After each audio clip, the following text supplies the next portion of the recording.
Hoje você vai ouvir a história de uma casa que foi se apagando em silêncio, de uma mãe que cansou de falar sozinha, de dois filhos que aprenderam cedo demais a entender o que os adultos não dizem, e de um pai que confundiu ter razão com ter amor. Antes de te contar como essa porta se fechou, eu preciso te levar até o instante em que tudo pode mudar. Imagine. Ele sobe ao sótão para procurar uma ferramenta e encontra uma caixa de sapatos. Dentro, cartas antigas, bilhetes curtos, uma fotografia com um verso que corta como faca. Felicidade é quando ninguém precisa provar força. É nesse momento que a armadura pesa, que o silêncio grita, que o orgulho mostra seu rosto verdadeiro. É aqui que a história vira. Mas será que ainda dá tempo? Se você já sentiu um prato esfriar porque alguém chegou tarde demais, se já deu bom dia e ouviu de volta só o barulho do relógio, se já dormiu pensando, eu não quero vencer discussões, eu só queria de volta a nossa conversa, então esta história é, também, a sua. E para que você entenda por que aquela porta se fechou e como um bilhete pode ser o começo de um milagre, eu preciso te mostrar os sinais que ninguém vê, até que seja tarde. O primeiro sinal não é um grito, é um "depois a gente fala", que nunca acontece. O segundo não é uma briga, é o olhar que passa por você como se você fosse invisível. O terceiro não é a ausência, é a presença sem presença, o corpo aqui e o coração em lugar nenhum. E há um quarto sinal, o mais perigoso de todos, quando pedir perdão vira ameaça ao orgulho e não libertação do amor. Você vai perceber cada um desses sinais no caminho. Vai entrar na cozinha onde uma mulher dobra roupas com uma calma que não é calma, é defesa. Vai ouvir a caneta riscando o papel do bilhete e, ao mesmo tempo, a infância dos filhos escorregando pela escada. Vai ver um pai tentando ser aço por fora e por dentro água. E vai conhecer um velho de mãos trêmulas e sabedoria firme, que entrega uma carta capaz de reconstruir pontes com tábuas quebradas. Mas eu não vou te contar agora se o abraço acontece, se o perdão chega, se a casa volta a acender a luz. Porque o valor dessa jornada está no caminho, no detalhe, no passo pequeno que quase ninguém dá, porque a palavra desculpa parece pesada demais. E principalmente na pergunta que vai te acompanhar até o fim. O que vale mais, ter razão ou ter com quem dividir o pôr do sol na varanda? Enquanto a história corre, repare nos silêncios. Eles vão te dizer mais do que qualquer discurso. Repare no diário que uma adolescente esconde debaixo do travesseiro. Nos barquinhos de papel que um menino coloca no riacho. No retrato antigo de um casamento que ainda resiste na parede. Repare no momento exato em que o orgulho perde a forma e vira saudade. E fique até o final, porque é lá que você vai entender por que uma frase simples, dita com a voz quase sem força, pode salvar uma família inteira. Eu não quero ter razão. Eu quero ter vocês. Se em algum ponto você sentir vontade de mandar uma mensagem para alguém que você ama, se der vontade de levantar, abrir a porta e dizer, vamos conversar? Segura essa vontade até o final, porque as últimas cenas vão te dar as palavras que faltam agora, as palavras que talvez você nunca tenha conseguido dizer. Respira fundo. Apaga a pressa. Escuta com o coração. Essa é a história de como o orgulho quase destruiu uma família e de como do lugar mais improvável, um sótão empoeirado, uma carta esquecida, um bilhete na mesa, nasceu a chance de recomeçar. Seja bem-vindo, bem-vinda. Fica comigo até o fim. O que acontece depois daquela porta pode mudar a forma como você enxerga a sua própria casa. Dizem que o amor, quando nasce, é barulhento. Tem risadas largas, pratos batendo na pia entre conversas, passos apressados pelo corredor, abraços na porta, mas quando começa a se calar, o faz devagar, como quem apaga uma lamparina com a palma da mão. Na casa de Helena e Marcos, as manhãs tinham um cheiro de café e pão aquecido na chapa. Os eucaliptos no alto do morro balançavam devagar, derramando sombras compridas no quintal. A casa era simples, mesa de madeira marcada por anos de refeições, cortinas de renda, um retrato antigo na parede do dia do casamento. Helena sempre alisava aquela moldura, como se o gesto fosse polir o passado. Helena era a quietude da casa, não a quietude vazia, mas a que sabe perceber o barulho das coisas miúdas, o zumbido de uma abelha perto da samambaia, o estalo da madeira quando a tarde esfria, o arranhar de lápis no caderno dos filhos. Marcos, por sua vez, foi ficando silencioso de outro jeito, um silêncio que pesava ao entrar pela porta. Ele falava pouco, e quando falava, doía. Voltava da roça com as botas cobertas de terra, o rosto queimado de sol e uma distância nos olhos que não cabia explicação. No início, era apenas cansaço. Depois, virou o costume. E um dia, sem perceberem quando, o costume virou muro. Helena começou a guardar perguntas. Como foi seu dia? Você almoçou? Senti saudade. Marcos começou a guardar respostas. Tudo certo. Nada demais. Tô cansado. E o amor, que sempre gostou de espaço, começou a esbarrar nos móveis do orgulho. As crianças sentem o que os adultos disfarçam. Lívia, com seus 14 anos, tinha olhos de quem percebe o que ninguém diz. Gostava de desenhar a sombra das árvores sobre o chão, como se registrar luz e sombra a ajudasse a entender a casa. Guardava um diário azul de capa com fios soltos, onde escrevia: Hoje, a mãe cantou só na primeira hora. Depois ficou quieta. O pai chegou e o prato esfriou na mesa. Senti que algo passou pela sala e apagou a luz, mesmo com a lâmpada acesa. Caio, com 10 anos, ainda acreditava que todo problema tinha conserto com fita adesiva. Colecionava pedrinhas lisas do riacho e as alinhava no peitoril da janela, como se cada uma fosse um desejo. Mãe, o pai ainda gosta da gente? Ele perguntava, encostando a cabeça no braço dela. Gosta, meu filho. Às vezes as pessoas esquecem como mostrar. Respondia Helena, sorrindo com os olhos marejados. Marcos, sem perceber, recolhia os desenhos que Caio deixava sobre a mesa, dobrava-os com cuidado e os guardava numa gaveta. Achava que estava organizando a casa. Não sabia que cada desenho era um pedido de "olha para mim".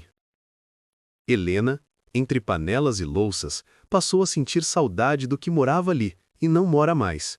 Um toque de mão na cintura enquanto corta a cebola, um beijo no cabelo sem motivo, uma piada boba que faz a sopa ficar mais quente. A ferida, por fora, era tudo igual. Por dentro, era silêncio cortando fino. Orgulho é sobreviver de armadura dentro de casa. No começo, protege. Depois, isola. No fim, sufoca. Marcos acreditava que firmeza era falar pouco e decidir tudo. Fora criado para não chorar, para engolir o que doía. Helena acreditava que amor era a insistência, mas aos poucos aprendeu a lição errada, que insistir é pedir demais. E assim, ele não pedia, ela não perguntava. As noites viraram um inventário de ruídos. O talher batendo sozinho no prato do pai, o relógio marcando segundos largos, o chiado baixo do rádio tocando uma música triste. De vez em quando, Helena arrumava as almofadas e respirava fundo tentando pegar coragem para dizer: Fica, olha para nós. Marcos também às vezes abria a boca para sussurrar: Desculpa. Mas o desculpa sempre se quebrava em pedaços antes de sair. Dois valentes, mas valentes errado, lutando um contra o outro por trás de portas fechadas. Numa noite de chuva, Quando os pingos batiam no telhado como dedos impacientes, Helena disse baixo: "A gente precisa conversar, Marcos." Ele respondeu sem erguer os olhos: "Conversa pra quê? Conversa vira briga." E a chuva passou a ser a única conversa daquela casa. Desabamentos não avisam. Às vezes chegam num domingo bonito, com cheiro de bolo assando. Marcos vinha de uma semana ruim na fazenda. Uma máquina quebrada, um lote perdido, um pagamento atrasado. Entrou pela porta com os passos pesados como chumbo. Lívia o esperava com um boletim na mão, a voz ensaiada para explicar que a nota baixa tinha um contexto, que ela estava tentando. "Outra vez?" Ele levantou a voz. Uma vez só, mas foi suficiente. Helena interveio, mansamente. "Ela tem estudado, Marcos. Fica até tarde e você não vê." "Eu não vejo porque ninguém me mostra nada", ele cortou, cortante. "Essa casa virou desculpa." Lívia tremeu os lábios. Recuou 2 passos, os olhos cheios de lágrimas que ela não queria derramar. Caio parou no meio do corredor, com a mão ainda segurando um carrinho de brinquedo. Helena sentiu o coração bater no pescoço. "O problema não é a nota, Marcos. O problema é a maneira", disse com voz que tentava ser ponte. "A maneira?" Ele riu curto. "A maneira é a de quem carrega tudo nas costas e chega em casa para encontrar gente sensível demais." Silêncio. O tipo de silêncio que vira rachadura. Naquela noite, Helena dobrou roupas com a calma de quem sabe que a calma é a última defesa. Separou algumas peças das crianças, um casaco seu, o caderno de anotações, os documentos. Na cozinha, uma folha branca com uma caneta ao lado. Ela escreveu, lenta, como quem grava pedra: "Não quero mais ganhar discussões. Quero voltar a ter conversa. Eu vou para um lugar onde o meu bom dia não ecoasse sozinha." Assinou Helena como quem fecha um ciclo. Saíram de madrugada, sem bater portas. O trilho distante de um pássaro foi a única testemunha. A casa amanheceu maior. A mesa, imensa. O prato, silencioso. O quarto, eco. Marcos acordou com um pressentimento frio. Chamou pelos filhos. Chamou por Helena. O eco devolveu seu próprio nome, o mais solitário dos sons. Na sala, o carrinho de Caio esquecido ao pé do sofá. No quarto, o lenço de cabelo de Helena sobre o travesseiro. Na cozinha, o bilhete. Marcos leu uma vez, 2, 3. O papel parecia pesar mais do que o mundo. Sentou-se e escutou pela primeira vez o barulho da própria respiração. No trabalho, fez força para que nada transparecesse. O corpo obedeceu, a alma não. À noite, abriu a gaveta e encontrou os desenhos de Caio. As pequenas casas coloridas com janelas abertas, um sol sorrindo. Em cada desenho, a família de mãos dadas. Guardou o rosto nas mãos e entendeu, tarde, que guardar não é o mesmo que dizer "eu vi". Seu Antônio, o pai, apareceu com passos discretos. Trouxe pão fresco e um queijo embrulhado em pano. Sentou devagar, como quem pede licença até do ar. "Filho", disse e esperou. O orgulho é uma ferrugem que a gente não vê. Quando percebe, a porta já não abre. Marcos fitou a parede, como se atrás dela houvesse uma resposta, mas naquele dia só havia silêncio. Arrependimento tem cheiro. Às vezes, cheira a café frio esquecido no fogão. Às vezes, cheira a roupa limpa num armário que ninguém usa. Os dias passaram, iguais, até que num fim de tarde o vento virou e trouxe lembranças. Marcos subiu ao sótão em busca de uma chave inglesa e, por acaso, encontrou uma caixa de sapatos com a fita meio solta. Dentro, cartas antigas de Helena, pequenos bilhetes de uma época barulhenta. Trouxe jabuticabas. Te espero na varanda. Hoje eu te amo do tamanho da chuva. Não esquece de sorrir para mim na porta. E uma foto. Helena no quintal com Lívia ainda bebê e Caio recém-nascido. Um sorriso cansado e o mundo inteiro nos olhos. No verso, a caligrafia dela. Felicidade é quando ninguém precisa provar força. O peso daquela frase tirou Marcos do lugar. Sentou no chão, encostado no baú, e chorou. Não o choro de raiva, um choro manso de quem abre mão da armadura, finalmente. Na manhã seguinte, voltou à casa do pai. Seu Antônio ouviu sem interrupções, apenas segurando a xícara com as duas mãos para aquecer dedos antigos. Depois se levantou, pegou um envelope amarelado e entregou ao filho. Escrevi no dia em que sua mãe foi embora de mim, confessou, com a verdade quieta dos velhos. Eu demorei a aprender. Quem sabe te sirva antes. No papel, a letra trêmula dizia: pedir perdão é construir uma ponte com as próprias tábuas que a gente quebrou. Se ainda há rio correndo, ainda dá tempo de atravessar. Helena morava agora com a mãe, numa casinha rente ao rio, onde os varais desenhavam linhas no céu. Pela manhã, lavava a roupa e em cada peça torcida parecia torcer também a saudade. Lívia voltara a desenhar, mas os traços tinham mais sombra. Caio fazia barquinhos de papel e os colocava no riacho, vendo o curso d'água levar e trazer como uma promessa de retorno.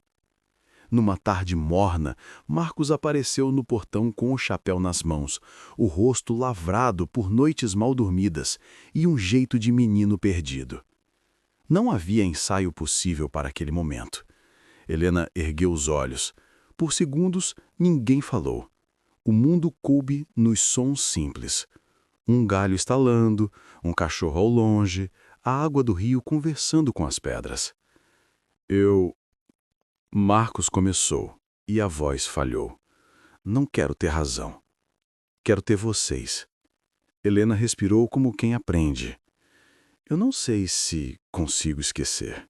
Disse porque a verdade também é amor. Mas eu quero tentar lembrar do que ainda somos. Lívia ficou aparta, um pé dentro, o outro fora, a adolescência inteira naquele gesto. Caio correu sem pedir licença e agarrou a cintura do pai, num abraço sem passado. O perdão não fez barulho, fez silêncio bom, e às vezes é assim que recomeça. Recomeços não têm fogos de artifício. Têm pequenos gestos repetidos até virarem caminho. Marcos reaprendeu a casa. Aprendeu a lavar a louça com água morna, a secar os pratos pelo lado certo, a esperar o macarrão ficar no ponto, a perguntar como foi seu dia e escutar a resposta. No quintal, plantou 2 mudas, uma de manjericão, outra de alecrim, cheiro de começo. Consertou o trinco da janela que sempre emperrava e que, por algum motivo, nunca fora prioridade. Começou a voltar mais cedo. Às vezes, chegava com o rosto cansado, mas sentava no chão da sala para ouvir Caio narrar campeonatos imaginários. Com Lívia, pediu para ver o diário. Ela negou. Depois, ofereceu mostrar só as páginas com desenhos. Foi um acordo. A confiança é uma casa que se reconstrói tijolo por tijolo. Helena voltou a cantar baixinho na cozinha, não para distrair a tristeza, mas para celebrar o simples. Panela fervendo, cheiro de alho, riso bobo por causa de um pão que queimou. De vez em quando, ainda doía. A memória tem suas frestas. Mas agora havia conversa, e a conversa é um remédio que age devagar e cura fundo. Numa noite estrelada, Marcos tirou de uma gaveta os desenhos que guardara. Esticou cada folha sobre a mesa, alisando as marcas do tempo. Eu vi, filho. Eu sempre vi, disse a Caio com a voz molhada. Só não soube dizer. Caio sorriu daquele jeito que só as crianças ensinam aos adultos, como se o perdão fosse um jogo simples de acertar o próximo passo. Lívia, um pouco depois, encostou a cabeça no ombro do pai, tímida.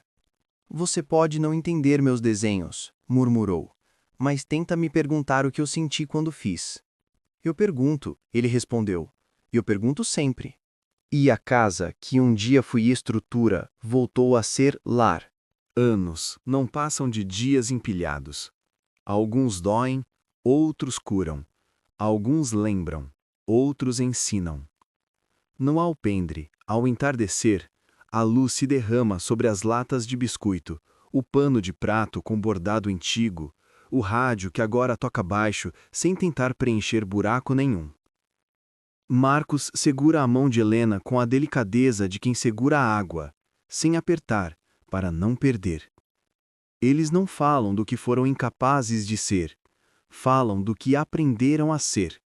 Dois que desaprenderam a brigar para reaprender a conversar. O orgulho destrói em silêncio o que o amor constrói com paciência. Ele veste força, mas é medo. Veste certeza, mas é fuga. E quando entra em casa, apaga as luzes por dentro. Se hoje você reconhece um desses sinais, o prato que esfria, o olhar que desvia, a palavra que não vem, talvez seja a hora de abrir a janela, tirar a armadura e dizer: eu quero ter você, não razão. O perdão não muda o passado. Mas, como o rio daquela casinha perto da ponte, ele sabe levar embora o que pesa e trazer de volta o que importa. Se essa história tocou seu coração, deixe um like, se inscreva no canal e compartilhe com alguém que precisa ouvir. Às vezes, um vídeo é a conversa que faltava para uma família voltar a acender a luz. Obrigado por ficar comigo até aqui. Que a paz encontre sua casa hoje. A gente se vê na próxima história.